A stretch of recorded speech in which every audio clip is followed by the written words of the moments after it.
What's incredible with Brock is that Brock went from pro wrestling to being the UFC heavyweight champion. I mean, and did so with such a short amount of time of training in MMA. I mean, obviously he had a spectacular amateur wrestling career. He was legit top flight amateur wrestler and a fucking genetic freak.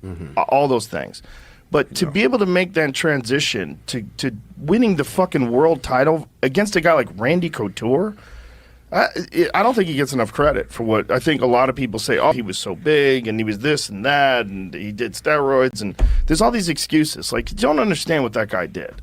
Like, what that guy did is nothing short of insanity. Like, no one's ever done that before. No one's ever gone from, I mean, the way he did it too, and to fucking to get in there and beat a guy like Randy, who's, you know, one of the best of all time. Like, Randy was a real pioneer, and Randy was still really at the top of his game back then.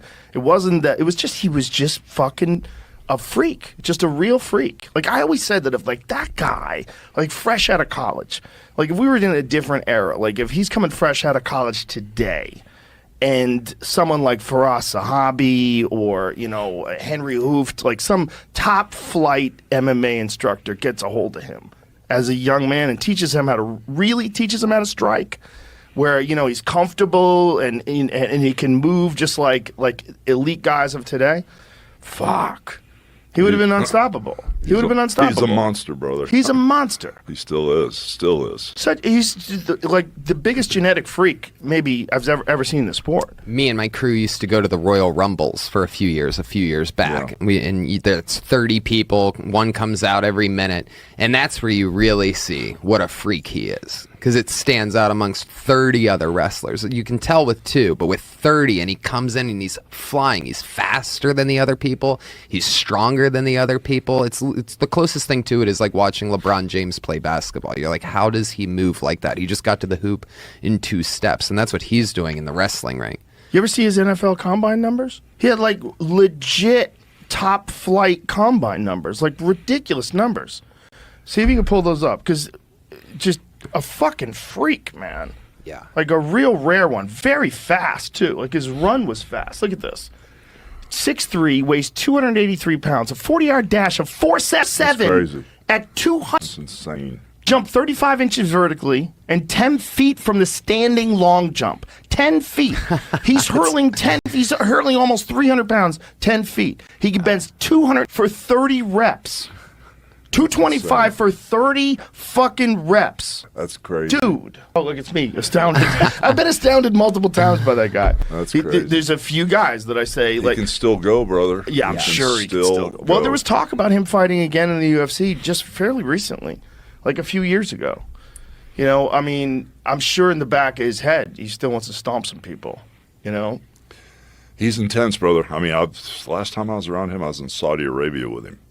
You know, he's real intense. You know, he hasn't changed a bit. I mean, the guy went from, he goes and fights Frank Mir, who's a former UFC heavyweight champion, you know, like right into the top of the food chain, gets leg locked, comes back and beats Frank Mir in the rematch, just beats the shit out of him. I mean, he was the real deal, man. And a lot of people don't give him enough credit. And then there was the problem with the diverticulitis, so he had to get a long section of his intestine removed, I believe. I believe it was in his intestine. Well, he eats everything that he hunts. That's the deal. Yeah. You know, so he's always out hunting stuff. I don't know how you get diverticulitis. Anthony Bourdain told me it's a real mystery because you could actually get it from a seed. Like, a seed could get stuck. He goes, it's not just like people say, oh, he ate too much meat. That's not necessarily the case. He said there's a lot of things that could have happened. But either way, so he has that, and then he comes back and fights Alister during the Juicy Juice days when Alister was on everything known to man. Yeah, wow. I think he just got kicked in that spot, right? Exactly. By a K1 Grand Prix champion. Like, Alister Oveream was the elite of the elite for kickboxing, and he was saucy. I mean, he came in saucy. There was no USADA back then, so you just had to pass a test on the day of the weigh-ins, which is like an IQ test.